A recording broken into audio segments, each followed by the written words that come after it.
Malaysia's parliament convenes for an emergency session. But no one knows what will be discussed, not even the Secretary General of the ruling party. All MPs from Singapore are absent. A nation is about to be reshaped. Mr. Speaker, sir, I wish to make an announcement to this House, an announcement which no doubt will cause a big surprise and shock. It is a most painful and heartbreaking news. It concerns the separation of Singapore from the rest of the Federation. Why separate? Tunku explains. I was hoping in my dreams, in my talks, and in my acts to make Singapore the New York of Malaysia. And I had begged the politicians in Singapore to give all their thoughts to this and to do all they can in order to fulfill this objective. But since the formation of Malaysia, there have been so many differences with the Singapore government. Where a patch was made here, a tear appeared elsewhere. We tried everything possible to avoid separation. But we were left with two choices. 1. Repressive measures against the Singapore government. Or 2.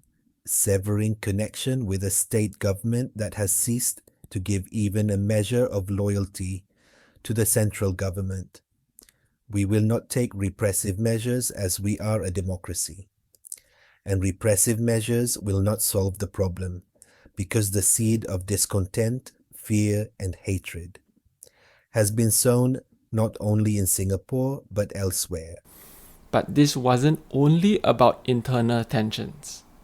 Thousands of students abroad have been fed with all kinds of propaganda.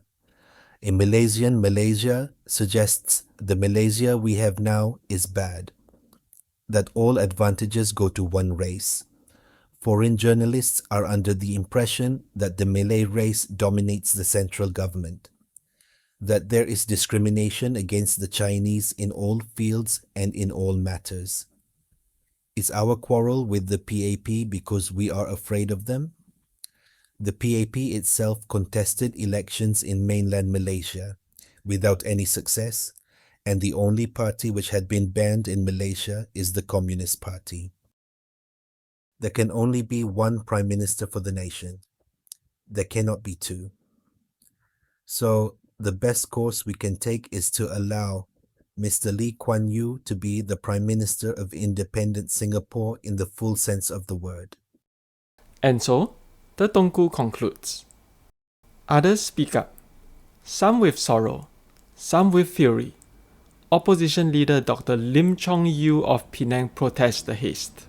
It is a pity that such an important constitutional change has got to go through its second reading in so hasty a manner.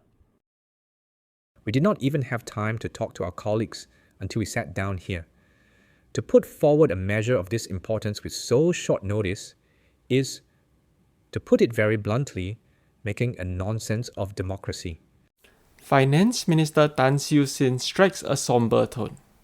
It is indeed tragic that less than 2 years after Malaysia, one of its components has to secede. Racial tension have risen alarmingly, and I have never known Sino-Malay relation to be at such a dangerously low ebb. A Sino-Malay clash on a large scale would have been a holocaust. Let us part as friends, in the hope that time, that great healer, will one day erase even these wounds. Anyone with even the slightest sense of history must perceive that the state of Malaya and Singapore are one. I venture to hope that the day will come when they will be one again, and as they were destined by geography, by tradition, and by memories and hopes and aspirations shared in common to be one. Then, the most impassioned voice of the day, Devan Nair. He was the lone PAP member in Parliament, because his seat was in mainland Malaysia. Sir, it is tragic that 2 years after the birth of Malaysia, we should be listening to funeral orations. Singapore has been ejected from Malaysia. I say ejected because we had no choice but to accept an ultimatum. The leaders of Singapore believe in the unity of Malaysia, founded on a multiracial, non-communal society. But Malaysian Malaysia is now treated as a dirty word. He accuses the government of bending to communal extremists. The ultras in the alliance have made it clear that they would go to any length to halt the momentum toward a Malaysian Malaysia. They try to paint Mr. Lee Kuan Yew as anti-Malay, anti-Islam, anti-rulers, and threaten bloodshed if we refuse to leave. He warns that separation won't kill the ideals that Singapore stood for. Singapore is being forced out, not because she was weak or corrupt, but because she was the bulwark for a Malaysian Malaysia. Ejecting Singapore will not crush that spirit. It lives on in the hearts of hundreds of thousands across Malaysia, Sabah, and Sarawak. A Malay MP from PAS, Muhammad Asri, sees things differently. Ini seperti perkahwinan siang kilafat ditakdirkan sejak awal. Kami memberi amaran bahawa politik Singapura tidak sesuai dengan nilai kami. Jika Singapura adalah sarang tebuan, membawanya ke dalam rumah hanya membiarkan tebuan menyengat semua orang. But not all voices blamed Singapore. One opposition MP urged the government to change course and take responsibility. The Prime Minister said there were only two choices: separation or repression. But there was an obvious third: change. The government could have abandoned its communal approach and embraced a Malaysian outlook. It is a tragedy that despite efforts like the Solidarity Convention, this government refused, leading to a crisis with one of its own states. In the end, the bill to amend the constitution passes. Singapore is officially out.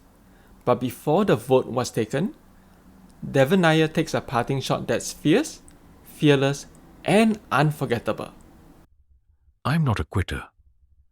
The only way the alliance can prevent me from speaking again in this parliament is to lock me up.